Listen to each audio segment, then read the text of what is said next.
सगळ्यात आधी सर्वांना नमस्कार, राम राम. मित्रांनो, चेहरा तर विसरले नाही ना, नाही तर पुन्हा म्हणायची वेळ येईल, हा चेहरा लक्षात ठेवू संग्राम. मित्रांनो, खूप वर्षांनी म्हणजेच 1 ते दीड वर्षांनी मी माझा अशा टाईपचा व्हिडिओ बनवतोय. आपल्या चॅनलवर आपले व्हिडिओज तर चालूच होते, जे पूर्ण फेसलेस होते. त्याच्यावर फक्त माझं व्हॉईस ओव्हर चालू होतं. फक्त मागच्या वर्षी जे बिग बॉस आलं, त्याचा जो पहिला व्हिडिओ केलेला होता, तो देखील मी 9 महिन्यानंतर एक व्हिडिओ टाकलेला होता मित्रांनो. 9 नाही सॉरी 7 महिन्यानंतर एक व्हिडिओ टाकलेला होता. खूप गोष्टी घडल्या. आजचं थंबनेल बघितलं असणार तुम्ही. आपला दरवर्षीचा टॉपिक आहे वर्ष संपतानाचं. परंतु मी आज थोड्याशा गोष्टी क्लिअर करतोय सुरुवातीला. व्हिडिओला तर आपण सुरुवात करणारच आहोत. थोडी लाजिरवाणी गोष्ट देखील आपल्या मराठी चित्रपटांसाठी आहे. ते देखील मी तुम्हाला सांगणार आहे. तर मित्रांनो, 2024ला फेब्रुवारीमध्ये माझ्या वडिलांचं निधन झालं. आणि तेव्हापासून आपला चॅनल हा पूर्णपणे बंद होता.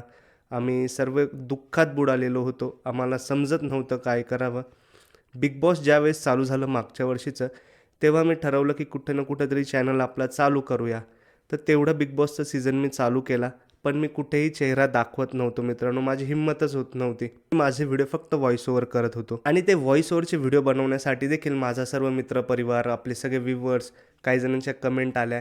तसेच माझी बहीण, माझे सर्व जे नातेवाईक होते ते मला फोर्स करत होते.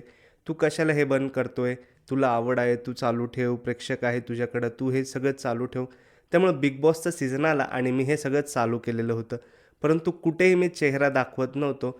आणि आज जवळजवळ 1 ते दीड वर्षांपेक्षा जास्त काळ झाला आहे. त्यानंतर मी माझा फेस दाखवून व्हिडिओ बनवतोय. आपले आधीचे 2024च्या आधी 24पर्यंतचे जे तुम्ही व्हिडिओ बघितले, त्याच्यात सगळं असंच होतं. सुरुवातीला माझा इंट्रो येणार, काय विषय आहे त्याविषयी मी सांगणार आणि नंतर आपला व्हिडिओ चालू होणार व्हॉईस ओव्हरवर.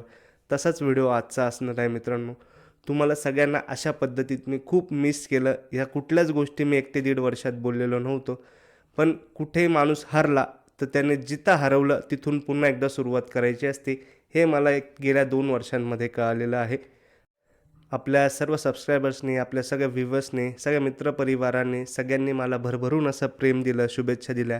त्याबद्दल मी सर्वांचे खूप खूप आभार मानतो. मी पुन्हा एकदा पडून उभा राहिलो होतो.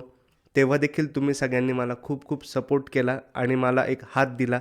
ज्या अंधारात मी पडलेलो होतो, तिथून सर्वांनी मला वरती काढलं. त्याबद्दल सर्वांचे खूप खूप धन्यवाद. मित्रांनो, आणि आता वळूया आपल्या आजच्या टॉपिककडं.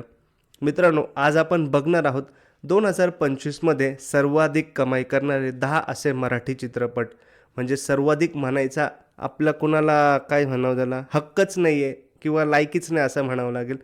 मित्रांनो, पूर्ण वर्षामध्ये फक्त एकच चित्रपट आहे, एकच. तो बी आपल्या सगळ्यांना माहिती आहे कोणता असणार आहे. त्या एका चित्रपटाने डबल फिगर गाठलेली आहे. म्हणजे डबल अंकी संख्या गाठता आली करोडोंमध्ये. बापरे! नाही तर असं आजपर्यंत असं मराठी चित्रपटांचे मी व्हिडिओ गेले 3-4 वर्षांपासून करतोय, की वर्ष संपायला आलं, आपण व्हिडिओ बनवणार 10 कोणते सर्वाधिक कमाई करणारे चित्रपट होते. तर असं पहिल्यांदाच घडलं आहे मित्रांनो माझ्याबरोबर, पहिल्यांदाच, की आपल्याला डबल फिगर गाठणारा एकच चित्रपट भेटला आहे, तो टॉपलाच असणार आहे. बाकी सगळा कार्यक्रम लागून गेलेला आहे आपल्या मराठी चित्रपटांचा.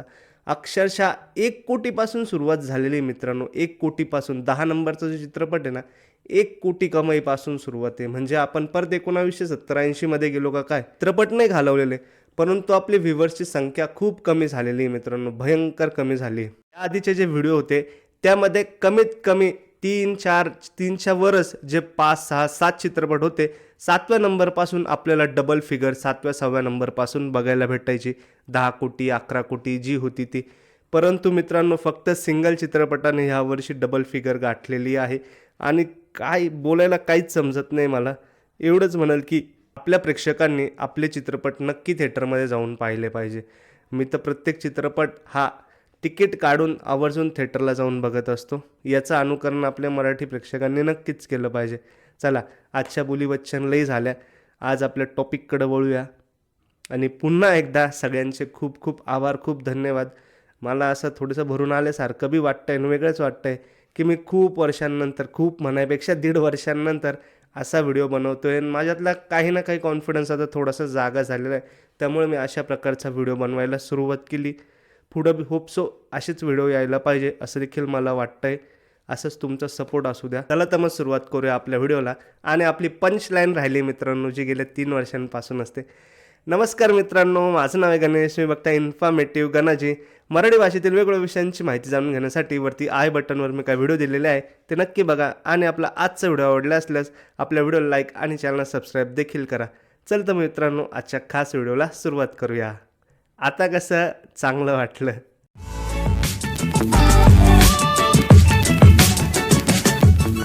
मित्रांनो, 2025 मधल्या सर्वाधिक कमाई करणाऱ्या 10 चित्रपटांच्या यादीमध्ये 10व्या नंबरला नाव येतं मित्रांनो बिन लग्नाची गोष्ट या चित्रपटाचं. या चित्रपटामध्ये आपल्याला प्रिया बापट आणि तिचा खऱ्या आयुष्यातील नवरा म्हणजेच उमेश कामत तसेच निवेदिता सराफ आणि गिरीश ओक यांच्या जोड्या बघायला मिळतात. बिन लग्नाची गोष्ट या चित्रपटाने 1,54,00,000 रुपयांची कमाई केलेली आहे. या लिस्टमध्ये 9 नंबरला नाव येतं प्रेमाची गोष्ट भाग 2 या चित्रपटाचे. एव्हरेस्ट एंटरटेनमेंट यांनी निर्मिती केलेल्या चित्रपटाने मागील चित्रपटापेक्षा 4 लाख जास्त कमवले आहे. या चित्रपटाची टोटल कमाई आहे 1,58,00,000 रुपये. या चित्रपटात स्वप्नील जोशी, ललित प्रभाकर तसेच आपले भाऊ कदम, रिधिमा पंडित यांच्या मुख्य स्टारकास्ट होत्या. या लिस्टमध्ये 8 नंबरला नाव येतं ते पुन्हा एकदा ललित प्रभाकर यांच्या चित्रपटाचं आणि तो चित्रपट म्हणजे आरपार. आरपार या चित्रपटामध्ये ललित प्रभाकर आणि ऋता दुर्गुळे यांची रोमॅन्टिक जोडी आपल्याला बघायला भेटली. चित्रपटाकडनं सर्वांना खूप अपेक्षा होत्या, परंतु या चित्रपटाने 1,64,00,000 रुपयांची कमाई केलेली आहे. यानंतर या लिस्टमध्ये 7व्या नंबरचं नाव येतं मित्रांनो ते म्हणजे संगीत मानपान. या चित्रपटामध्ये आपल्या मराठीतील मिल्क ब्युटी तरुणांची धगधगल असणारी वैदेही परशुरामी ही मुख्य भूमिकेत होती. तसेच सुबोध भावे आणि सुमित राघवन यांचा तगडा अभिनयाची जोड देखील होते. या चित्रपटाला पाहिजे तसं यश मिळालं नाही आणि संगीत मानपान या चित्रपटाने अवघे 2,60,00,000 रुपयांची कमाई केलेली आहे. 6 नंबरला जो चित्रपट मित्रांनो ज्याचं नाव येत आहे, या चित्रपटाने मला वाटलं होतं या वर्षी जवळजवळ 50-60 कोटी रुपयांची हा चित्रपट कमाई करेल आणि अनेक रेकॉर्ड हा चित्रपट मोडेल, परंतु तसं काहीच घडलं नाही आणि आपल्या सर्वांचा अपेक्षा भंग झालेला आहे.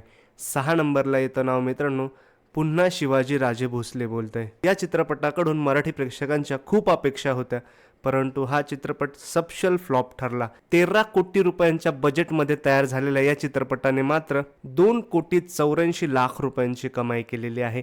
म्हणजे ज्यांनी हा चित्रपट काढला ते खतरनाक अशा लॉसमध्ये गेलेले आहे आणि प्रेक्षकांचा देखील खूप अपेक्षाभंग झाला आहे. त्यानंतर मित्रांनो यात येतात टॉप 5. टॉप 5 मध्ये 5व्या नंबरला ज्या चित्रपटाचं नाव येत आहे मित्रांनो तो आहे कलर्स येलो प्रोडक्शन निर्मित असलेला चित्रपट म्हणजे फर्स्ट क्लास दाभाडे. या चित्रपटामध्ये अमेय वाघ, क्षितिज जोग आणि सिद्धार्थ चांदेकर अशी तगडी स्टारकास्ट होती. या चित्रपटाने 3,65,00,000 रुपयांची कमाई केलेली आहे. या लिस्टमध्ये 4 नंबरला ज्या चित्रपटाचं नाव येतं या चित्रपटासाठी मी चित्रपटाला दोष न देता आपल्या मराठी चित्रपटातील प्रेक्षकांना दोष देतोय. हा चित्रपट ज्यावेळी थिएटरमध्ये होता त्यावेळी कोणी तर बघायला गेलं नाही आणि ज्यानंतर तो चित्रपट OTTवर आला तो सगळ्यांनी बघितला. बाप रे बाप, इतके रिव्ह्यू त्याच्यावर चालू झाले, इतके लोक म्हणायला लागले लेजंड चित्रपट आहे, खतरनाक मोटिवेशनल चित्रपट आहे. अरे यार, थिएटरला बघायला जायला पाहिजे होतं, कमाई वाढवायची होती. त्यावेळेस असे चित्रपट आणखी आपण तयार केले असते. हिंदी, मराठी, मल्याळम, तेलुगू, बापरे बापरे बापरे, कितीतरी आपले जे मूवीचे रिव्ह्यू करतात त्यांनी अनेक व्हिडिओ टाकले, परंतु तोपर्यंत हा चित्रपट थिएटरमधनं खाली गेलेला होता. त्या चित्रपटाचं नाव म्हणजे आता थांबायचं नाही. आता थांबायचं नाही या चित्रपटाने 7,46,00,000 रुपयांची कमाई केली होती. आता आपण बघणार आहोत टॉप 3 चित्रपट. 3 नंबरला चित्रपट येतो तो म्हणजेच गुलकंद. वेट क्लाउड प्रोडक्शन यांनी बनवलेला गुलकंद या चित्रपटाने आपल्याला जरासा मान सन्मान मिळेल अशी कमाई केलेली आहे. 4,30,00,000 रुपयांच्या बजेटमध्ये तयार झालेल्या गुलकंद या चित्रपटाने 8,14,00,000 रुपयांची कमाई केलेली होती आणि या चित्रपटामध्ये आपल्याला समीर चौधरी, प्रसाद ओक, सई ताम्हणकर यांच्यासारखी तगडी स्टारकास्ट बघायला भेटली होती. मित्रांनो 2 नंबरला जे चित्रपटाचं नाव येत आहे तो चित्रपट म्हणजे मराठीमधील अनेक सायकोलॉजिकल भयपटांमधील अव्वल स्थानांपैकी एक असणारा चित्रपट म्हणजेच जारण. मित्रांनो आपल्यापैकी किती जणांनी लपाछपी हा चित्रपट बघितला आहे? पूजा सावंत यांचा जो लपाछपी चित्रपट आहे तो जो सायकोलॉजिकल थ्रिलर चित्रपट होता भयपटासारखा, सेम त्याच पद्धतीचा हा चित्रपट आहे. मित्रांनो या चित्रपटाने मराठी इंडस्ट्रीमधील भयपटांच्या स्थानामध्ये एक वेगळे स्थान निर्माण केलेलं आहे. जारण या चित्रपटामध्ये आपल्याला अमृता सुभाष तसेच आपल्या सर्वांची लाडकी अनिता दाते, चाणाक्ष अभिनेते किशोर कदम यांची सांगड बघायला भेटते. जारण या चित्रपटाने 9,10,00,000 रुपयांची कमाई केलेली आहे. आणि मित्रांनो, या यादीमध्ये सर्वात एक नंबरला ज्या चित्रपटाचं नाव येतं, मी जास्त काही ताणत नाही, जास्त काही लांबवत नाही आणि आपल्या सगळ्यांनाच माहिती आहे तो चित्रपट कोणता आहे. एक नंबरला चित्रपटाचं नाव येतं ते म्हणजे 85 वर्षाच्या तरुण अभिनेत्याने हा चित्रपट गाजवला आणि मराठी इंडस्ट्री यावर्षी स्वतःच्या खांद्यावर पेलून धरली. तो अभिनेता म्हणजे आपल्या सर्वांचे लाडके दिलीप सर. त्या चित्रपटाचं नाव आहे दशावतार.